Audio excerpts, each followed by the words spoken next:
She was rejected by the only family she had ever known. Not for something she did wrong, for something she did right. Meliora healed. She helped. She chose compassion when indifference would have been safer. And one winter, that choice cost her everything. She lost her pack, lost the trust of people she had known since childhood, lost the only place she had ever belonged. So she went to the mountains, built a small life between the snow and the silence, and taught herself, slowly and deliberately, that surviving alone was enough. For years, she believed it. Then a storm brought a pup barely alive to her door, and the pup brought a king. This is the story of a woman who stopped believing in belonging, and a man who refused to let her disappear. Chapter 1. The cabin had no name. Neither did the mountain, as far as Meliora was concerned. She had never asked. Names belonged to places people talked about, and no one talked about this place. That was precisely why she had chosen it. 3 years. That was how long she had lived here, above the tree line where the wind came without warning, and the winters lasted longer than they had any right to. The cabin was small. 1 room, 1 hearth, shelves of dried herbs and stoppered jars in the particular kind of order that comes from having only yourself to answer to. It was not beautiful. It was not warm in the way a home with people in it is warm. But it was hers, and no one here looked at her the way they had looked at her before. She had learned, in the year since leaving, that solitude was not the same as loneliness. Loneliness was what she had felt in the pack, surrounded by people who had decided, without evidence and without courage, that she was someone to be doubted. Solitude was simply silence, and silence, she had discovered, was something she could live inside without breaking. She had built a rhythm. Wake before light, tend the fire, check the stores, walk the perimeter when the weather allowed, sleep when the dark came early, which in winter it always did. It was a small life. She had stopped apologizing for it. The storm arrived on a Thursday, which she knew only because she kept a simple calendar marked with charcoal on the inside of the door. Not because the days mattered, because losing track of them entirely felt like a surrender she wasn't ready to make. It came fast, the way the worst storms always did in the high mountains, without the long gray warning of the lowland winters she remembered from childhood. 1 hour the sky was the color of old iron. The next, the wind had a voice. She had already brought in enough wood for 3 days. She had already checked the latch on the shutters and moved her herb stores away from the wall where the cold seeped through in the deep of winter. She knew what storms like this required. She was not afraid of them. She pulled on her coat, heavy wool, mended twice at the left shoulder, and went out one last time to secure the woodpile cover before the snow made it impossible. The cold hit her like a wall. She lowered her head and moved. She found him at the edge of the tree line. At first she thought it was a piece of debris, something the wind had carried and dropped at the base of the largest pine at the forest's edge. A dark shape, half buried already, too still for anything living. She almost turned back. She didn't. He was small, younger than she would have expected to find alone up here.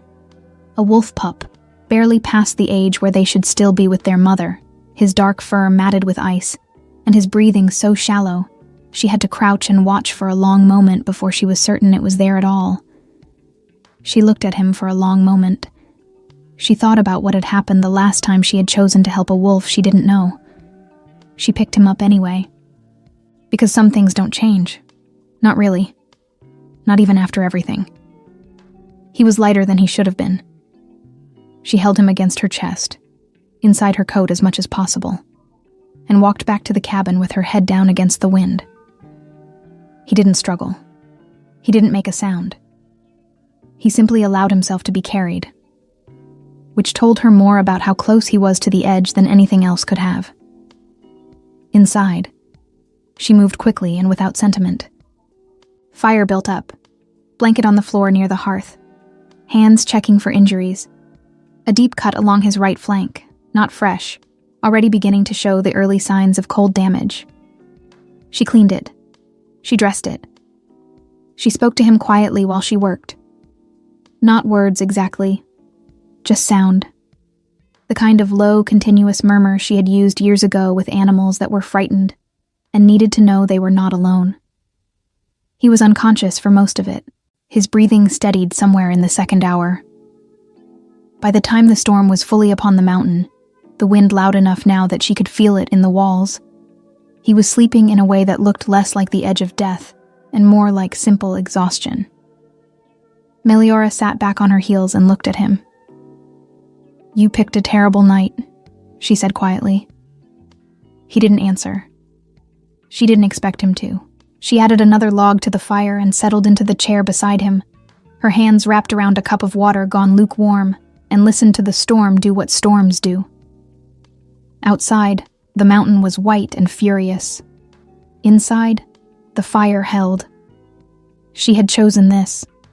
The altitude, the silence, the particular cold that kept most people away. She had chosen it deliberately, and she did not regret it. But sometimes, on nights like this, when the storm pressed against the walls and the fire was the only warm thing for miles, she was aware of a question she had never found a satisfactory answer to. Not is this enough? She had answered that already. Is this all there is? The storm lasted 2 days. Meliora didn't mind. She had supplies enough, and the pup gave her something to tend to, which was different from having something to do. Tending required attention of a particular kind, the kind that left no room for the quieter, heavier thoughts that sometimes moved in when the winter stretched too long. She changed his dressing twice.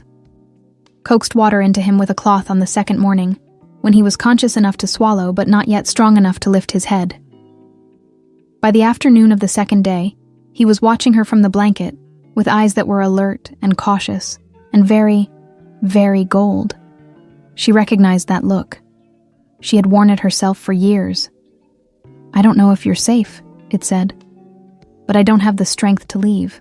"I know," she told him quietly. "I'm not going to hurt you." He watched her for another long moment. Then he put his head back down. It wasn't trust. Not yet. But it was something. The morning of the third day arrived clear and brutally cold, the sky a hard pale blue above the white mountains. The kind of morning that looked beautiful from inside and punished you for believing it once you stepped out. The pup was stronger. He had eaten. Not much, but enough. And he had moved from the blanket to a position closer to the hearth, which she took as a good sign. He still watched her constantly. She had grown used to it. She was outside splitting wood when she heard it. Footsteps in the snow. Heavy. Deliberate. Coming from the eastern path, the longer route up the mountain, the one that took twice as long as the western approach, but was the only one passable after a storm of that size. She set down the axe. She did not pick it back up. But she noted where it was. He emerged from the tree line, looking exactly like what he was. A man who had been searching for something across difficult terrain for longer than was comfortable, and who had not found it yet, and who was not accustomed to not finding things. Tall, dark coat, practical rather than decorative, dusted with snow at the shoulders, dark hair. The kind of stillness in the way he moved that didn't come from calm exactly. It came from control. From a man who had learned, a long time ago, to keep whatever was happening inside him from reaching his face. He stopped when he saw her. She didn't move.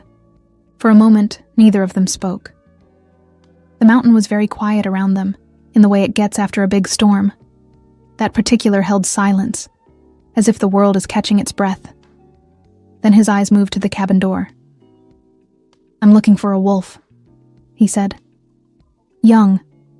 Dark fur. He would have come through here during the storm." His voice was low, controlled.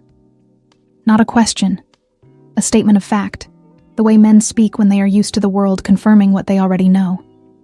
Something in Meliora's chest went very still. She knew that tone. She had heard it before, not from this man, but from men like him. Men who arrived with certainty already in their voices and needed only a direction to aim it. Men who had already decided what they were going to find before they found it. "I didn't take him," she said. The words came out before she had decided to say them. He looked at her. Really looked, for the first time since he had come out of the trees. Something shifted in his expression. Not softening exactly. Recalibration. "I didn't say you did," he said. "You were about to." A pause. "I was going to ask if you'd seen him," he said carefully. "Were you?" The silence between them had edges now. She watched him the way she had learned to watch people who arrived with authority in their bearing and questions in their mouths. And he watched her. And she could see him doing the thing that people did when they encountered something they hadn't expected. Adjusting. Reassessing. He was not what she had assumed.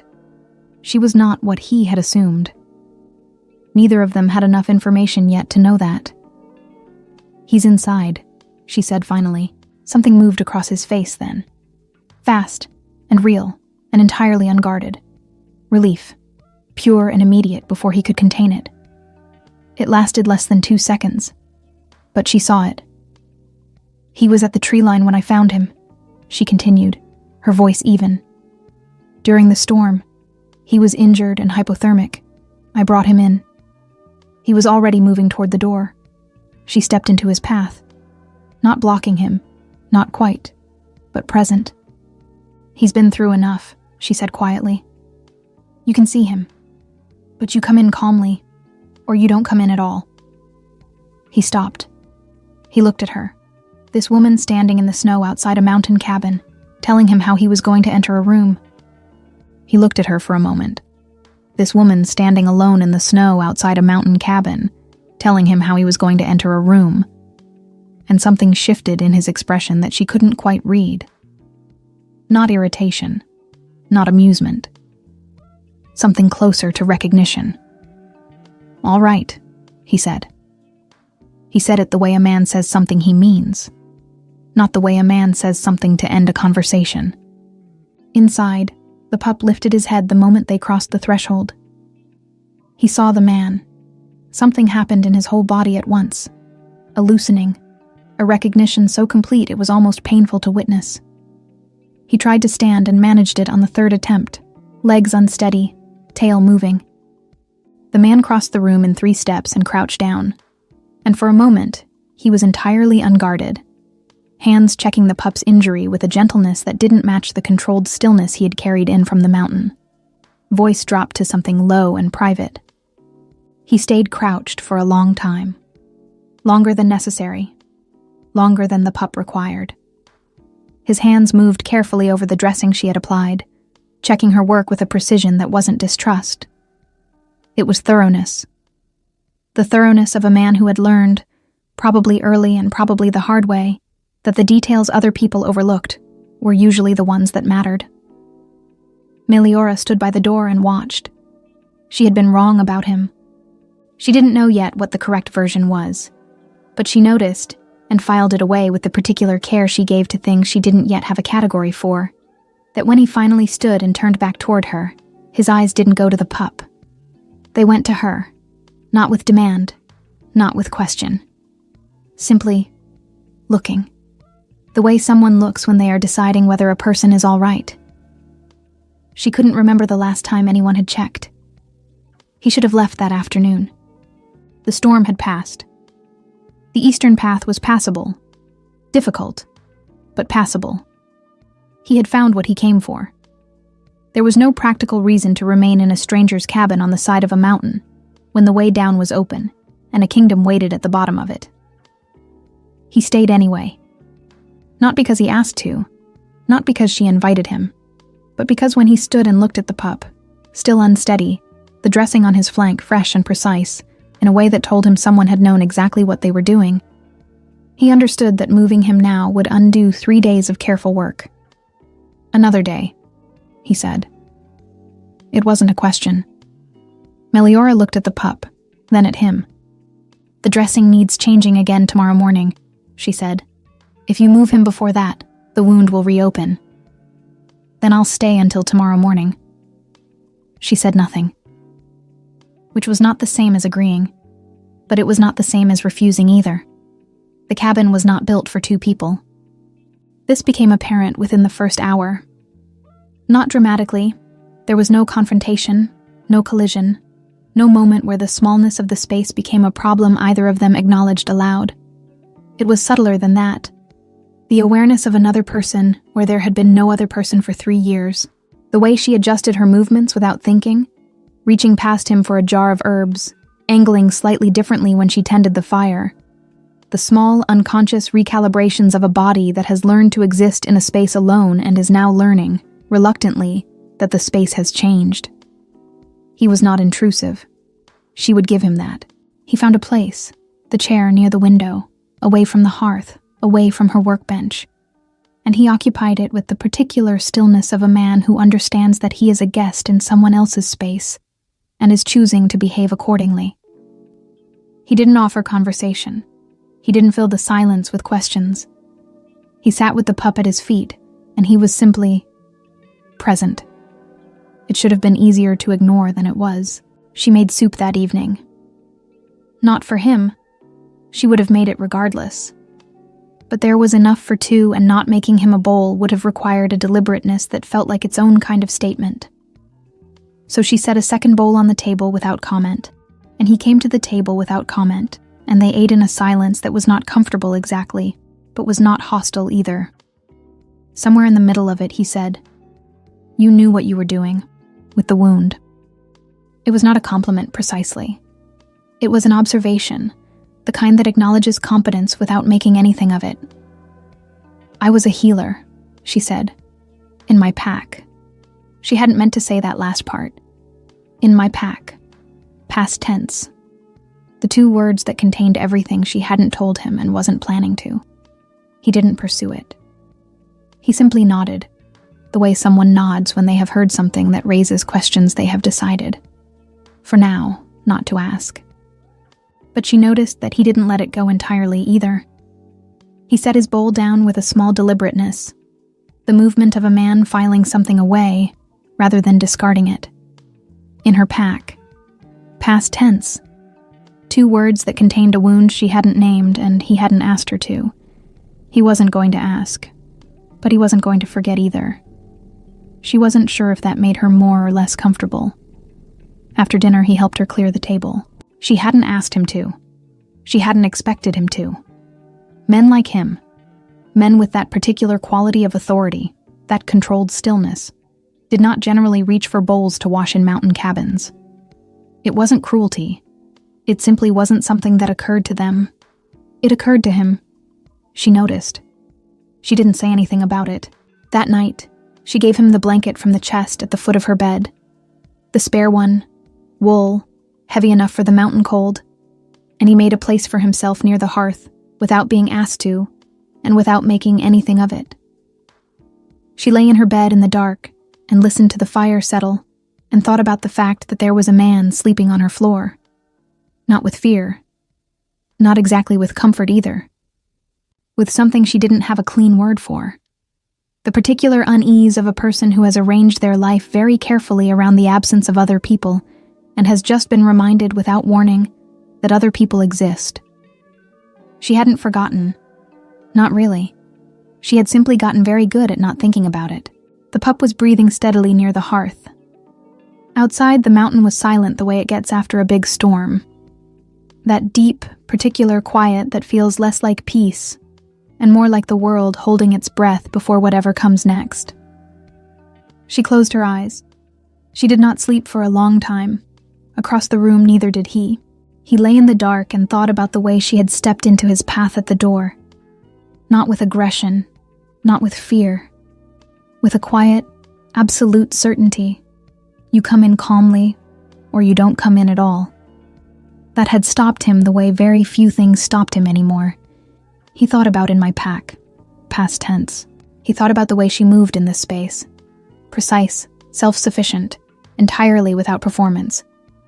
A woman who had learned to need nothing from anyone and had gotten very good at it. He had met women who performed independence. This was not that. This was something that had been earned the hard way. He didn't know the shape of it yet. But he lay in the dark and turned it over. The particular quality of attention he was paying to a woman he had known for 2 days, in a cabin he had no practical reason to still be in, on a mountain that had nothing to do with his kingdom or his responsibilities or any of the 100 things that were always waiting for him at the bottom of it. He didn't have a clean answer for what it meant. But he noticed something else. Something quieter and more certain than curiosity. She was alone up here. She had been alone up here for a long time.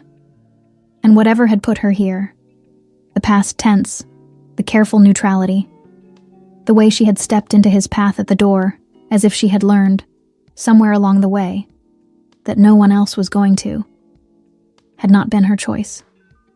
Not really. He thought about that for a long time before he slept. Before we continue, if this story is already sitting with you, if you felt something in this first chapter that made you want to stay, please leave a like. It takes 1 second, and it means a lot to me. And if you are not yet part of this library, subscribe. There are more stories here waiting for you. Now, let us continue. Chapter 2. He changed the dressing himself the next morning. She hadn't asked him to. She had woken early, as she always did, and by the time she had the fire built up and the water heating, he was already crouched beside the pup with the clean cloth she had left out the night before, his hands moving with a careful, unhurried precision that told her he had done this before. Not as a healer, but as someone who had learned, at some point, that tending to injured things was simply something that needed doing. She stood in the doorway between the sleeping area and the main room and watched him for a moment before he knew she was there. He was talking to the pup. Quietly. Not words she could make out. Just sound, low and continuous. The same kind of murmur she had used herself 2 nights ago when the animal was frightened and needed to know he wasn't alone. She had done that instinctively. He was doing it instinctively too. She filed that away with the other things she was collecting about him and not yet knowing what to do with. He noticed her when he reached for the second piece of cloth. "The wound is closing well," he said, without looking up.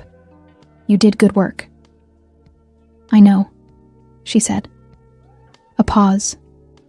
Then something that might, in different light, have been the beginning of a smile. "Yes," he said. "I imagine you do." She moved to the fire and said nothing. But something in the room had shifted. Very slightly, the way light shifts in the late afternoon when you're not watching for it. And then suddenly the whole quality of the air is different, and you can't say exactly when it changed. He should have left after the dressing. The wound was closed enough. The pup was steady on his feet, eating properly now, his gold eyes bright in a way they hadn't been 2 days ago. There was no medical reason to stay. He stayed. He didn't explain it. She didn't ask him to. There was something between them now that was not comfort and not tension, but existed in the particular space between those two things. An awareness, mutual and unspoken, that the morning had not yet finished with either of them. She gave him tasks because it was easier than having him simply present in the space with nothing to do. Practical things. Refilling the water from the stream below the eastern path while it was still morning, and the ice was manageable. Checking the woodpile cover she hadn't properly secured during the storm. He did them without comment. He came back from the woodpile and said, "The left side brace is cracked. If you get another storm like that one, it won't hold." "I know," she said. "I haven't had the right timber to fix it." He looked at her for a moment. "I saw a fallen pine on the eastern path," he said. "Dry enough. The right dimensions. It would take most of the morning to cut and carry." "Yes," he said. She looked at him. "You don't have to do that," she said. "I know," he said. And he went. She watched him from the window for a moment after he disappeared down the eastern path. This man who had arrived 2 days ago with certainty in his voice and a kingdom's worth of responsibility in his bearing, now walking down a mountain trail to cut timber for a woodpile brace because it needed doing and he had noticed. She turned away from the window. She didn't examine the feeling that was sitting quietly in her chest. She wasn't ready for that yet. He was gone most of the morning. She used the time the way she always used unexpected solitude, efficiently, without sentiment. Ground the dried valerian she had been meaning to get to. Reorganized the herb shelf. Checked her stores against the remainder of winter. and made the small mental calculations that living alone at altitude required. The pup followed her around the cabin while she worked, which was new. 2 days ago, he had watched her from a careful distance. Now he was simply present at her heels, apparently having made some private decision about her that she hadn't been consulted on. She found she didn't mind.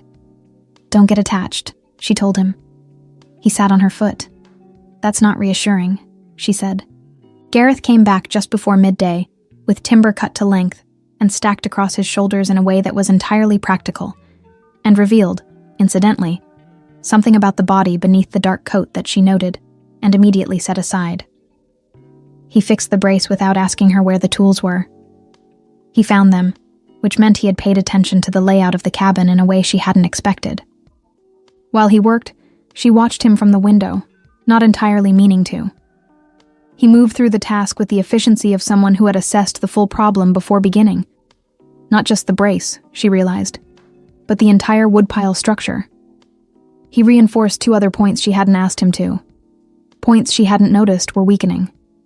He had seen the whole picture, not just the part she had shown him. She filed that away too. It took him less time than she would have thought. He worked cleanly, without wasted movement, without the particular performance some men brought to physical tasks when there was a woman watching. He wasn't performing. He was just fixing the brace. When he was done, he stood back and looked at it with the critical eye of someone checking their own work honestly, rather than looking for confirmation. "That'll hold," he said. "Thank you," she said. He looked at her when she said it. Not because thanks was unexpected, but as if the word had arrived in a particular way that he was trying to understand. She looked back at him steadily. Something passed between them in that moment. Not romantic, not yet. Not anything that either of them would have been able to name cleanly. Something quieter than that. The particular recognition that happens when 2 people who have both learned, for different reasons, to expect very little from others encounter someone who keeps doing small things that cost them nothing to withhold. It was not trust. Not yet. But it was the thing that comes before trust, in people who have forgotten what trust feels like. That evening, for the first time, the silence between them was comfortable. Not because anything had been said, not because anything had been resolved, but because somewhere between the woodpile brace and the dressing and the timber, carried down from a fallen pine on the eastern path, the quality of the air between them had changed. She noticed it when she handed him his bowl, and he said thank you in the same quiet way she had said it to him that afternoon. Not as a formality, but as something meant. She sat down across from him. The pup settled between them. Outside, the mountain was still. Inside, the fire held. She looked at the door for a moment. The door she had opened and closed 10,000 times in 3 years, always from the inside. She didn't know why she looked at it. She looked away. He asked her the next morning. Not directly. Not with the bluntness of someone who has decided they have the right to know. He asked the way someone asks when they have been thinking about a question for long enough that not asking it has become its own kind of presence in the room. They were sitting with their morning cups, she with tea, he with the plain hot water he had accepted without complaint when she explained she didn't have enough tea for 2. And the pup was asleep between them, and the mountain was doing the thing it did on clear winter mornings where the light came off the snow at a particular angle that made everything look like the world had just been made. "In your pack," he said. "What happened?" She looked at him over her cup. She had known it was coming. She had felt it building since the night before, since the quality of the silence between them had changed into something that made certain conversations not just possible, but perhaps inevitable. She had been deciding, in the back of her mind, what she would say when it arrived. She had decided on the short version. The short version was easier. It had fewer edges. "I saved someone I shouldn't have," she said. And people decided that meant something it didn't. He waited. She looked out the window at the white mountain and said the rest of it. She told it plainly. No drama, no self-pity. The way you tell a story you have told yourself so many times that the sharp edges have worn down into something you can handle without bleeding. A young wolf from a rival territory, found near the border in winter, injured, barely conscious, She had brought him in because he was alive, and she was a healer, and that was what healers did. Days later, patrol information had reached the rival pack. A confrontation. Injuries. Fear moving through the territory like cold through a wall. And then the thing that always happened when frightened people needed somewhere to put their fear. They put it on her. No one formally accused me, she said. No alpha stood up and said my name. There was no trial, no exile. She paused. That would have been easier, I think, to have something to argue against, something with edges. She looked at her cup. Instead, it was just people, becoming careful around me. Conversations that stopped when I walked in. Friends who were suddenly very busy. People who had known me my whole life looking at me like they were trying to remember who I had been before they decided who I was. She said it all with the same quiet evenness she had used for everything else. Gareth said nothing. She appreciated that more than she could have explained. The young wolf died before he could tell his side, she continued. Whatever he knew went with him. The questions stayed. The suspicion stayed. A pause. The people who knew me best never truly defended me. That was the part that...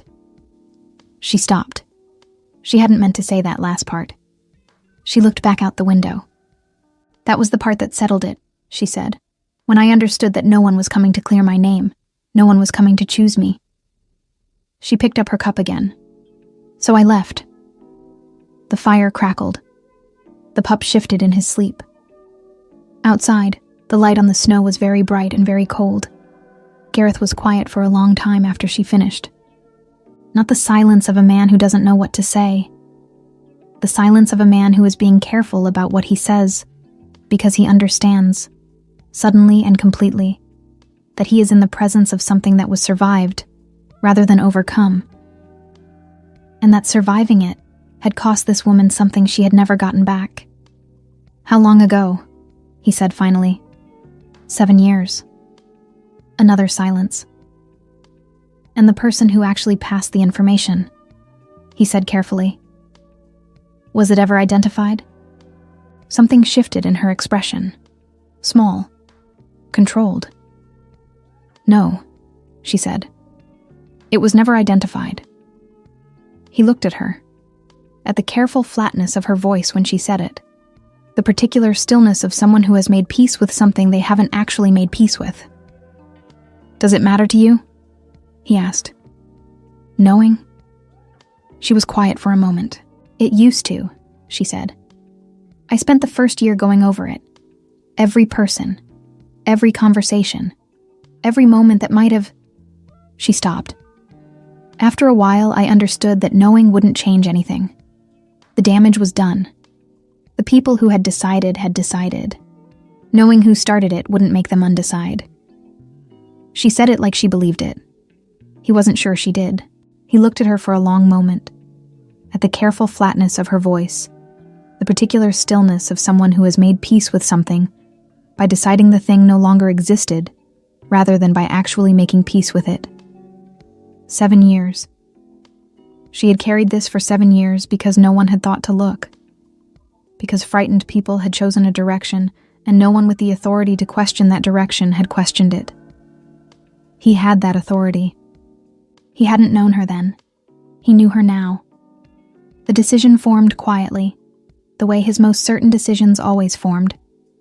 Not with drama, not with announcement, simply with the particular finality of something that had already happened before he had found the words for it. He was going to find out. Not for her. She hadn't asked.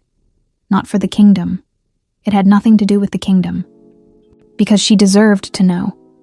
And because he was, apparently, the first person in 7 years who intended to make sure she did. The conversation moved on after that, not because either of them wanted to leave it, but because she had given him as much of it as she had decided to give, and he was not the kind of man to push past what someone had chosen to offer. But something had changed. He had arrived 3 days ago looking for a wolf pup in a mountain storm. He had found the pup. He had also found a woman living alone at altitude, precise and self-sufficient and armored, in a way that had been built so carefully over so many years that she probably couldn't see it anymore. The way you stop seeing the walls of a room you've lived in long enough. He thought about the patrol information, the timing of it, the way she had described the accusation. Not dramatic, not organized, just fear finding a direction.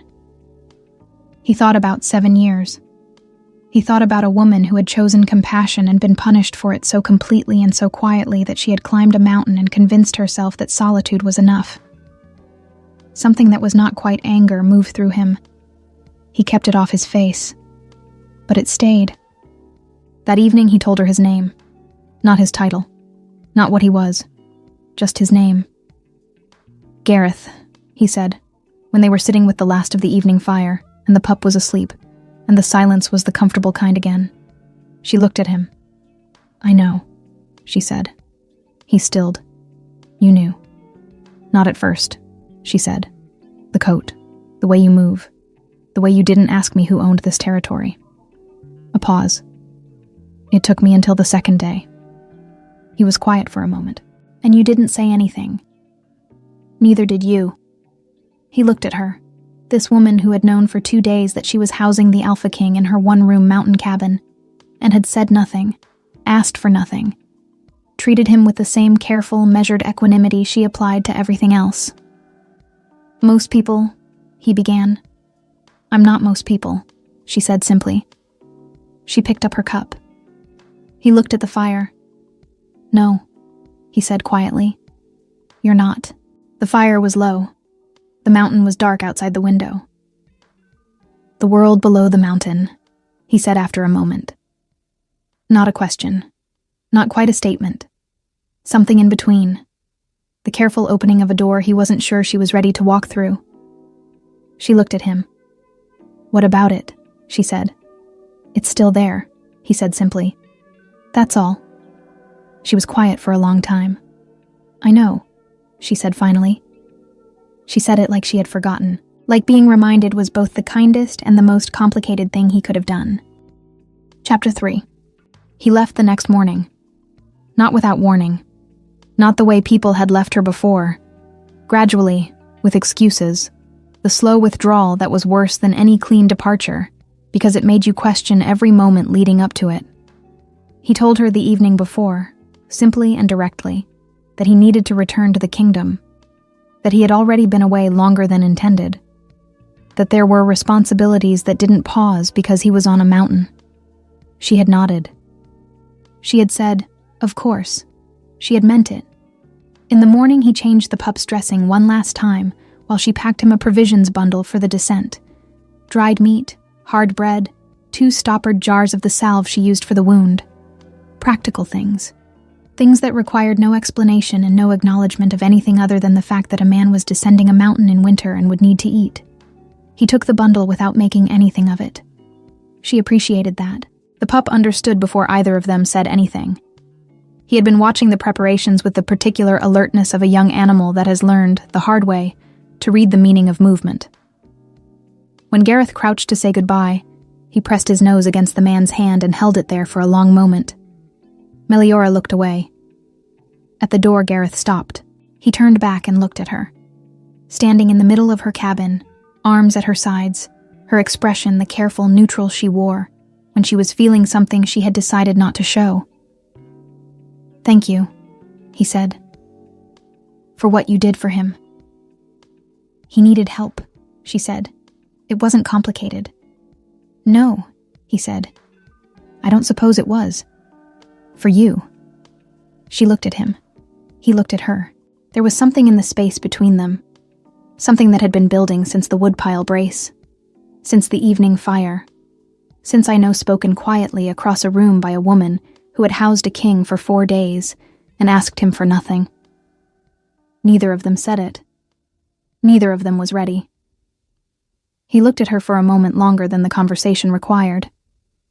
There was something in it. In the way he looked, in the particular quality of his stillness, that she couldn't name. Not reluctance exactly. Not hesitation. Something more like the expression of a man who has decided something and is carrying that decision quietly, the way he carried everything else, without announcement, without asking for acknowledgement. "Take the western path," she said finally. "It's longer, but the ice is more manageable after a storm." "I know the mountain," he said. "You got separated from your pup in a storm," she said. "Take the western path." Something moved across his face. That thing again. The almost smile that arrived and departed before it fully formed. "All right," he said. He left. She stood in the open doorway and watched him go. Watched until the dark coat disappeared into the tree line, and had the strange, specific feeling that he was not entirely leaving. That some part of him was staying behind in a way she didn't have words for yet. She told herself it was nothing. She closed the door. The cabin felt different. She noticed it immediately and didn't want to notice it, which made noticing it worse.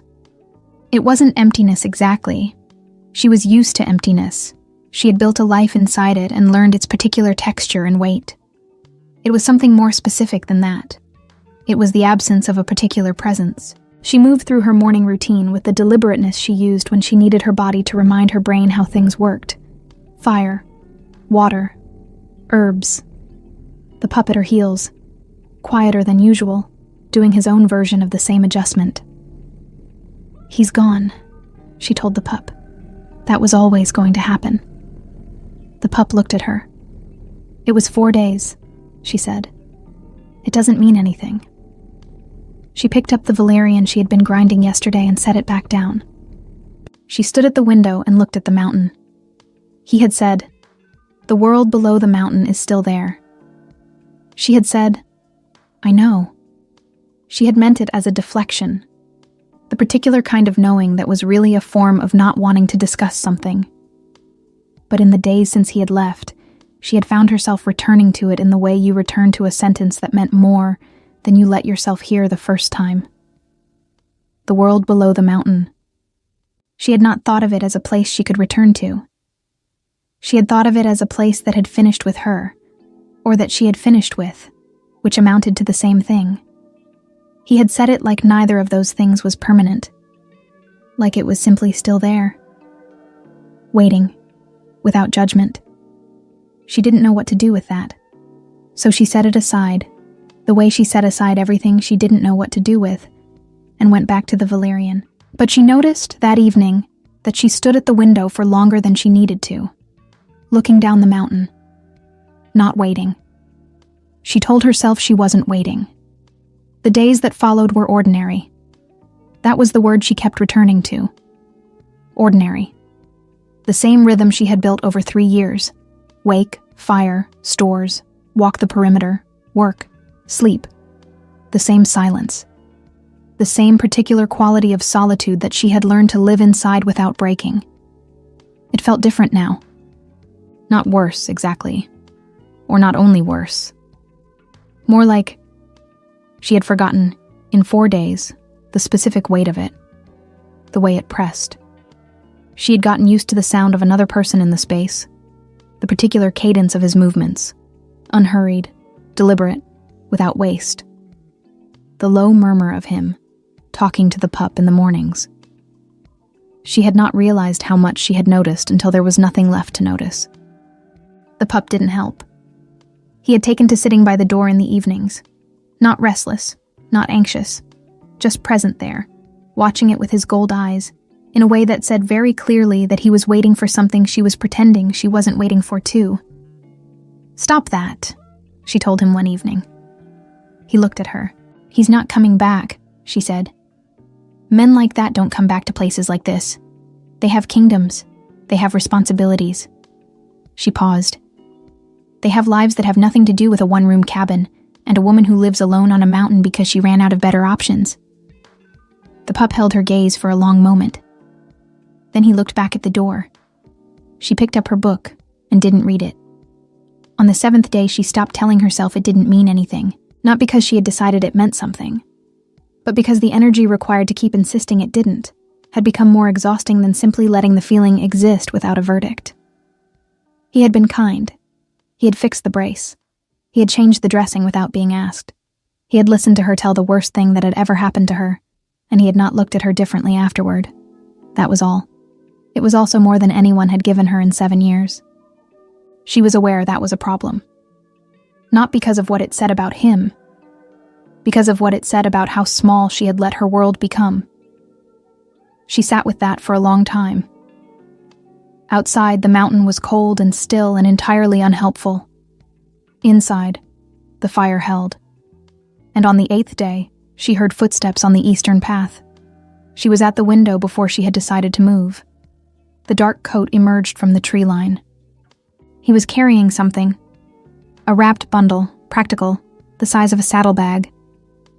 He was moving with the same deliberate, unhurried pace she had memorized without meaning to.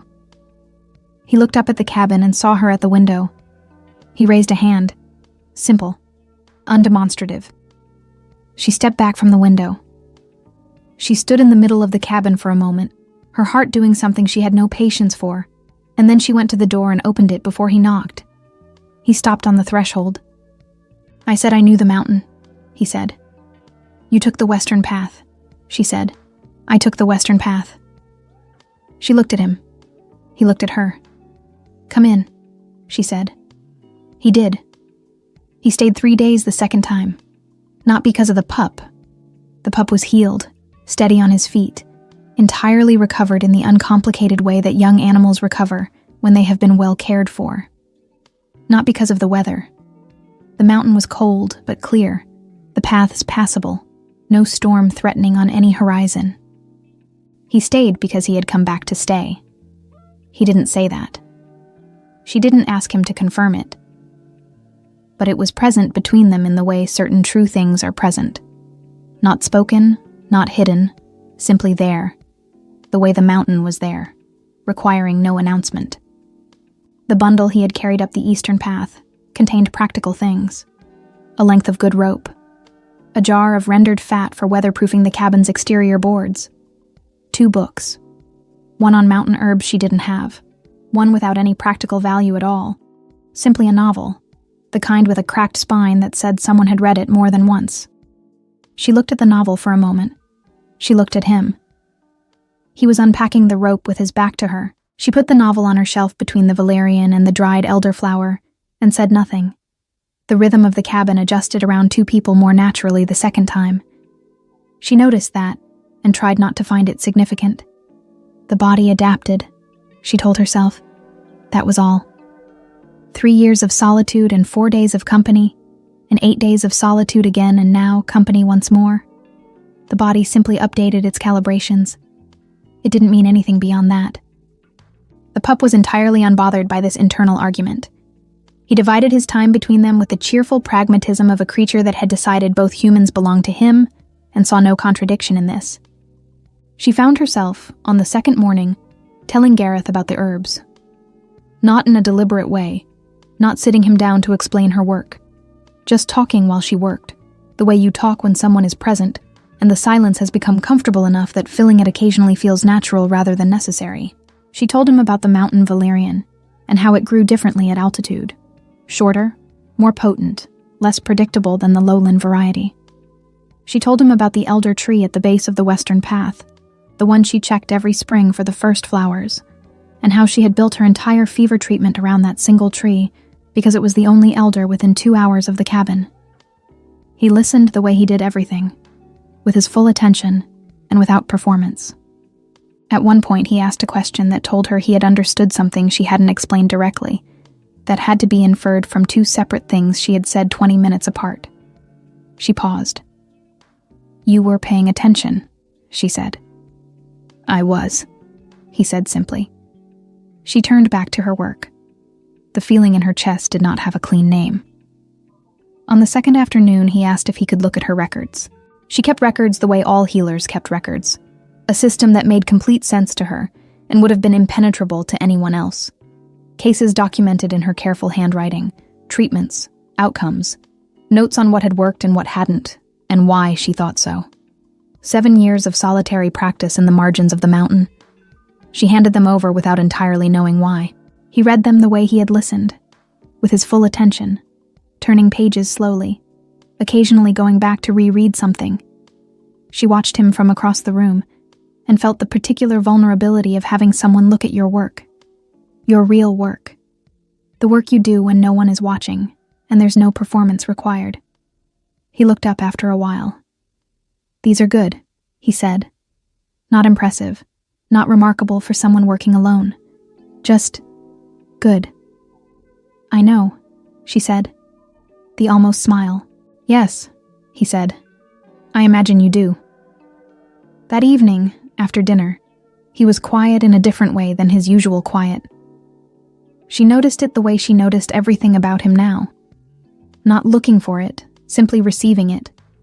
The way you receive information about a landscape you've been walking long enough to read. He was thinking about something. She let him think. Eventually he said, "I want to ask you something. You don't have to answer." She set down her cup. "When you left your pack," he said carefully, "did you leave anyone behind? Family, someone who—" "No," she said.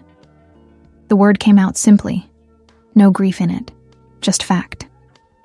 "My parents were gone before it happened. There was no one who—" She paused. There was no one who made leaving difficult. That was its own kind of answer about the situation. He nodded. The fire crackled. "Why?" she asked. He looked at the fire for a moment. "Because I've been thinking about what you told me," he said. "About what happened. And I've been thinking about it in a particular way that I wanted to make sure I understood the full shape of it before I said anything about it." She looked at him. "What does that mean?" she said. "It means I asked some questions," he said, "before I came back, about your pack, about what happened 7 years ago." He paused. About who else was near the border that winter. The room went very still. Meliora did not move. "Gareth," she said. Her voice was careful, controlled. "What did you do?" He had sent a rider 3 days after returning to the kingdom. Not to her pack, not directly, not yet. To his own network first. The kind of quiet inquiry that a king could make and a private citizen could not. Not demanding, not official, simply a question routed through the right channels to the right people. "What do you know about a healer named Meliora? What do you know about a border incident 7 years ago involving a rival wolf from the Eastern Territories?" The answers had come back in pieces. He told her all of it. The rival wolf.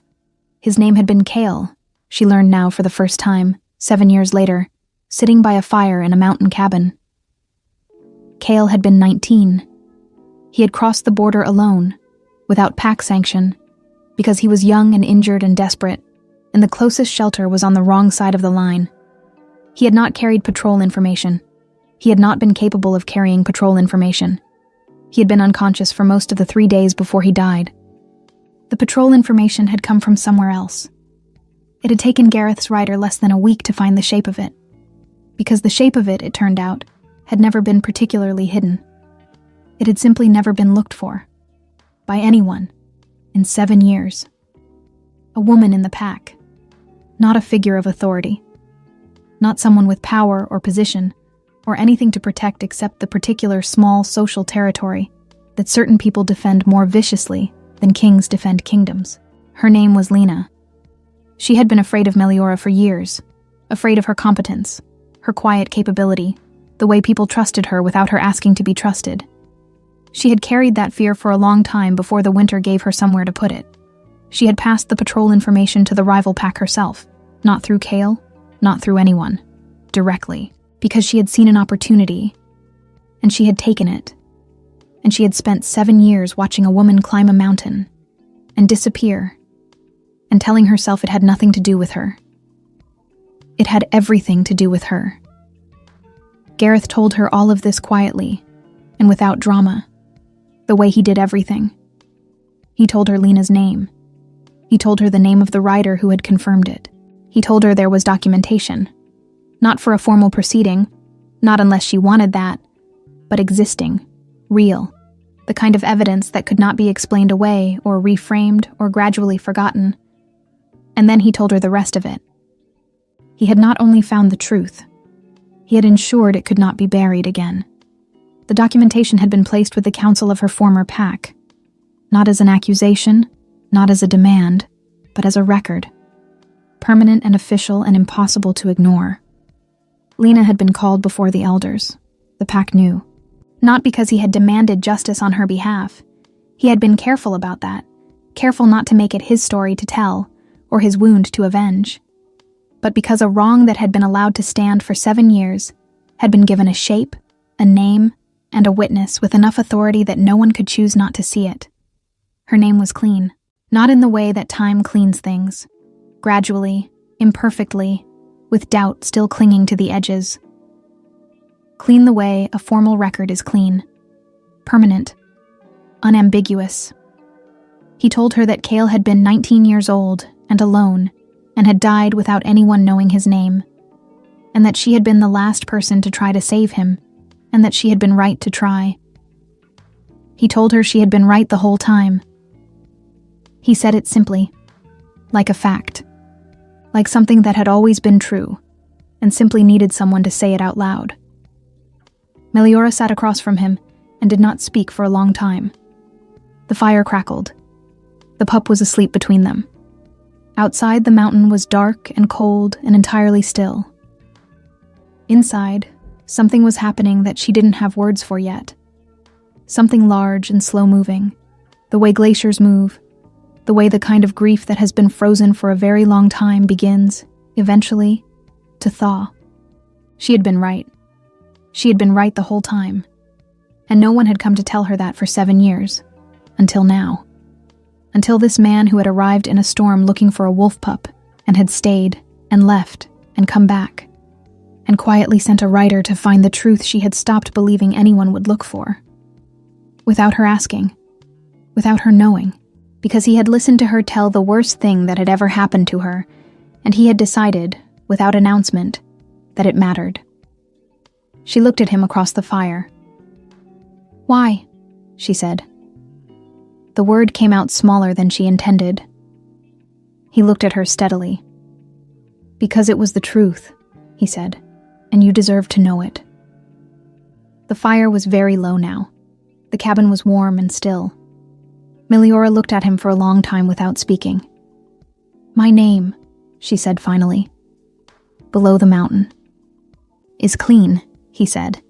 "It has been, since the documentation was placed. Anyone who knew the old story knows the new one now." She absorbed that.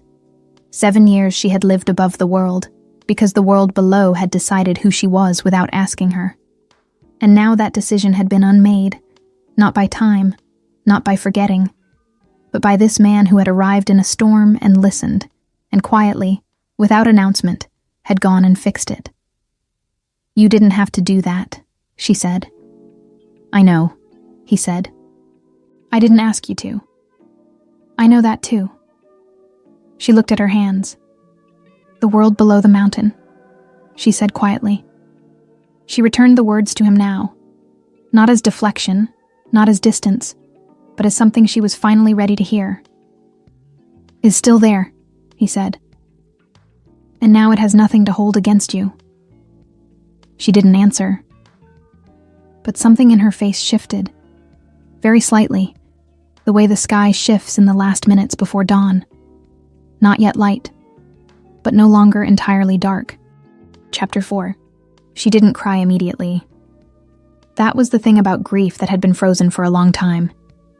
It didn't rush. It moved the way ice moved, slowly and with enormous weight, and the thawing was not dramatic. It was not a breaking open. It was more like a door that had been sealed for so long that when it finally moved, it moved almost silently, on hinges that had forgotten they were hinges. She sat with it for a long time. Gareth didn't move, didn't speak, didn't try to fill the silence with anything. Not reassurance, not questions, not the particular kind of well-meaning noise that people made when they were uncomfortable with someone else's pain and needed to do something about it. He simply stayed where he was, on his side of the fire, present and still and entirely without agenda. She was aware of that.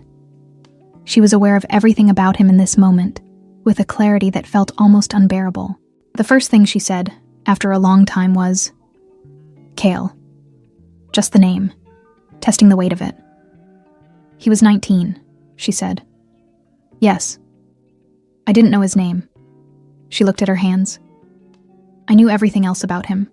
His temperature, the depth of the wound, the rate of his breathing.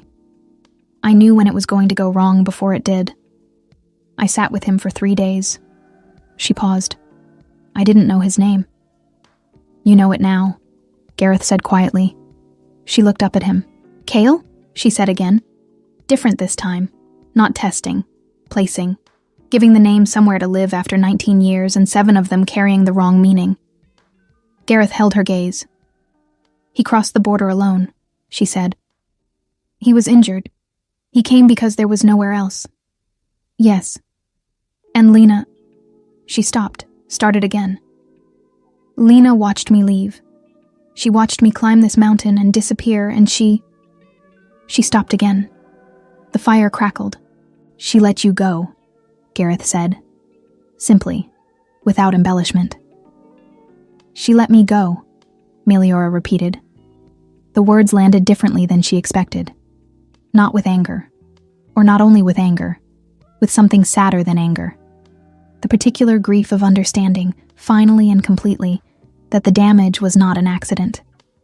That there had been a choice. That someone had looked at the shape of what they were doing and continued anyway. 7 years. She had spent 7 years on a mountain because someone had been afraid of her. Not of what she had done. Of what she was. The tears came quietly. Not the dramatic kind. Not the kind that announced themselves or demanded response. The kind that arrived because the body had been holding something for a very long time and had finally understood that it was allowed to put it down. She didn't try to stop them. She had stopped apologizing for things that didn't require apology a long time ago. Grief was one of them. Gareth didn't move toward her. She was grateful for that. Some people, when they saw tears, needed to fix them. Needed to close the distance, offer comfort, transform the moment into something they could participate in. It came from kindness, usually. But it also came from discomfort.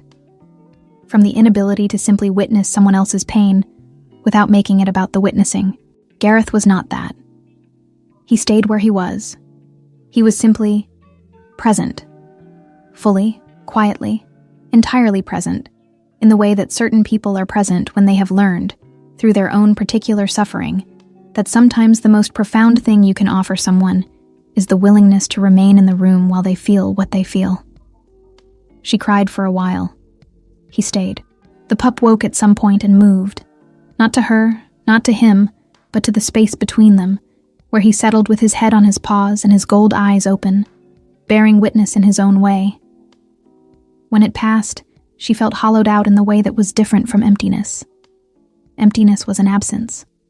This was a clearing, the particular feeling of a space that has been occupied by something heavy for so long that when the weight lifts, the space itself feels new, raw, strangely open. She pressed the back of her hand against her face. She looked at Gareth. He was looking at her the way he had looked at his own work on the woodpile brace. Honestly, without performance, simply seeing what was there. I don't know what to do with this, she said. You don't have to know yet, he said. 7 years, she said. I know. I convinced myself it was enough. She looked at the fire. The cabin, the herbs, the solitude. I told myself I had made something here and that it was sufficient, and I believed it. A pause. I believed it almost all the way. Almost, he said. Almost, she agreed. The word sat between them. She looked at him. He was watching her with that particular quality of attention she had stopped trying to catalog and simply accepted now. The attention of a man who was not looking for something, not waiting for something, simply looking at her. Present, unhurried, as if she were worth the time, as if she had always been worth the time. Why did you come back? She asked. She had asked it before. Not in words, but in the way she had stepped back from the window when she saw him coming through the tree line. In the way she had opened the door before he knocked. She had asked it in all the ways that weren't asking it directly, and he had answered in all the ways that weren't answering directly, and they had both understood and said nothing. But she was asking now. Directly. He was quiet for a moment. Because I kept thinking about what you said, he said. About no one coming to choose you. He paused. I didn't like what that meant. That you had lived 7 years with that as the last true thing anyone had shown you. She looked at him. So you sent a rider, she said. So I sent a rider, he said, and came back. And came back. The fire was lower now, settling into coals, the light warmer and more amber than before. The cabin was very quiet. The mountain was very still. She stood. He stood. But before she could move, before she had taken a single step across the room, he spoke. I need to tell you something, he said, before anything else. She waited. I didn't send the rider because I was curious, he said. And I didn't come back because of the pup. He paused. I came back because I have spent most of my life making decisions based on what was necessary, what was strategic, what was owed. Another pause. Shorter, more deliberate. This is none of those things. He looked at her steadily. I'm not going to pretend I know exactly what this is, he said. But I know what it isn't. It isn't obligation. It isn't politics. It isn't anything I owe you or anything you owe me. He crossed half the distance between them. Not all of it. Half. Leaving the rest for her. For, I know what you lost, he said quietly. I know what it cost you to trust anyone enough to let them see it. I'm not asking you to do that again based on 4 days in a storm and a wolf pup. A pause. I'm asking you to let me show you, over time, at whatever pace you need, that I am not going to be another person who leaves without looking back. The fire crackled. The pup was very still. She looked at him. This man standing in the middle of her cabin, halfway across the room, having crossed half the distance, and left the other half entirely for her. She crossed it. She stopped in front of him. She reached up and placed her hand against his jaw. He went completely still. Not with surprise. With the particular stillness of a man who has been waiting. Not impatiently, not with expectation, but with the quiet certainty of someone who understood that this moment existed and was willing to wait as long as it required. She looked at him for a long moment. All the years of it. The mountain. The silence. The careful architecture of a life built to need nothing and no one. The long work of convincing herself that surviving alone was the same as living. And this man who had come back, who had sent a rider, who had stayed on his side of the fire and let her cry without trying to fix it, who had said you deserved to know like it was the simplest thing in the world. She kissed him. It was not a desperate kiss, not a collision. It was slow and deliberate and entirely certain, the kiss of a woman who has made a choice with her whole self and is not afraid of what it means. He kissed her back the same way. His hands came up, one at her waist, one at the back of her head, and he held her the way he did everything, carefully, without waste, like something he intended to keep. When they separated, she stayed close. His forehead came down to rest against hers. They stood like that for a moment, just breathing, just present, the fire warm behind them and the mountain cold outside, and the pup watching from the floor with his gold eyes, and the absolute composure of a creature that had understood how this was going to end, long before either of them did. I stopped believing in this, she said quietly. I know, he said. I'm not sure I know how to do it anymore. His hand moved, gentle, deliberate, from her waist to the small of her back. Not pulling her closer, simply staying. We'll figure it out, he said. She pulled back just enough to look at him. The fire in the hearth, the amber light, his gray eyes steady on hers, carrying that subtle silver quality she had noticed before, that particular aliveness, the eyes of a man whose instinct was fully, quietly awake. All right, she said. The morning came slowly. The kind of morning that arrives in winter at high altitude without announcing itself. Not with color, not with drama. Simply with a gradual lightening of the dark until the cabin was filled with the pale, clean light that belonged only to mountains and only to mornings after something had changed. Meliora woke before him. This did not surprise her.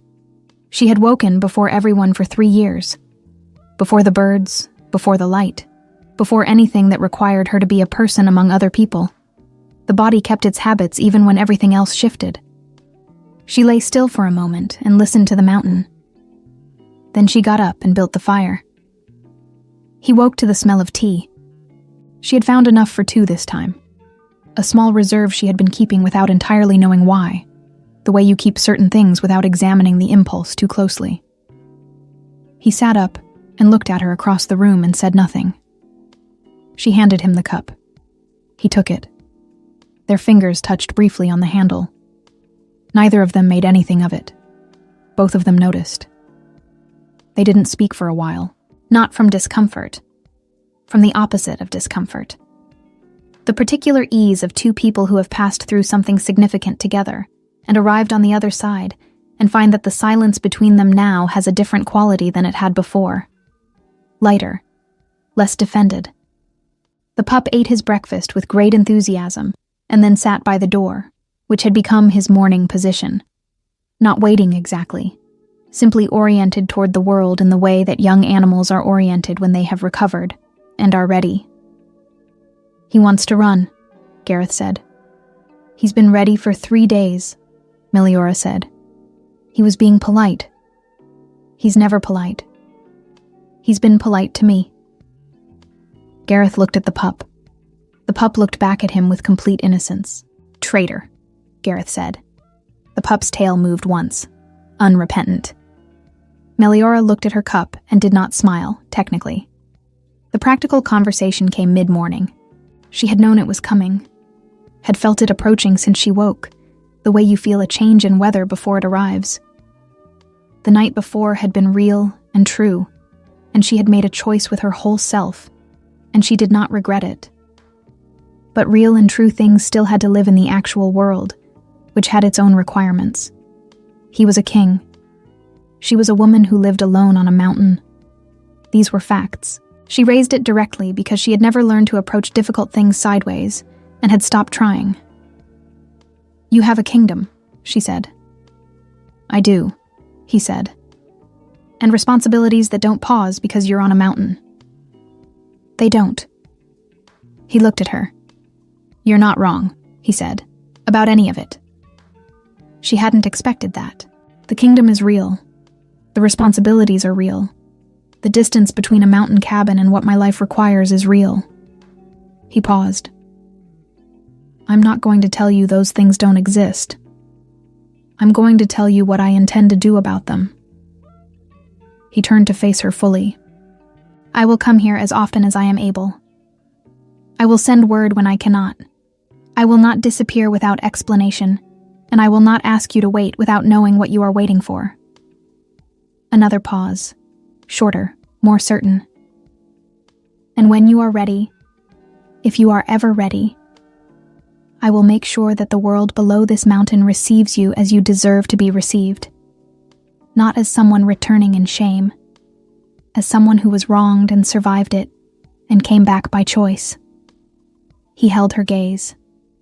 "I'm not asking you to fit into my life," he said. "I'm asking you to let me build something that fits both of us. I don't know exactly what that looks like yet, but I know how to protect what matters to me, and I know how to be patient." She looked at him for a long moment. "That's a very specific offer," she said. "I'm a very specific person," he said. Something moved through her, warm and quiet and entirely unfamiliar, the feeling of being seen completely and not flinching from it. "I know," she said. They walked in the afternoon. Not a purposeful walk, not checking the perimeter, not gathering anything. Simply walking, the 3 of them, through the white and silent world above the tree line where the mountain opened into a vast pale sky, and the snow stretched in every direction, unmarked and clean. The pup ran, not the careful, conserving movement of a recovering animal, but the full, unguarded run of a young wolf who has been still for too long and has a mountain of open space in front of him, and no reason left to hold back. He ran in wide, looping circles around them, kicking up snow, entirely without dignity, entirely without apology.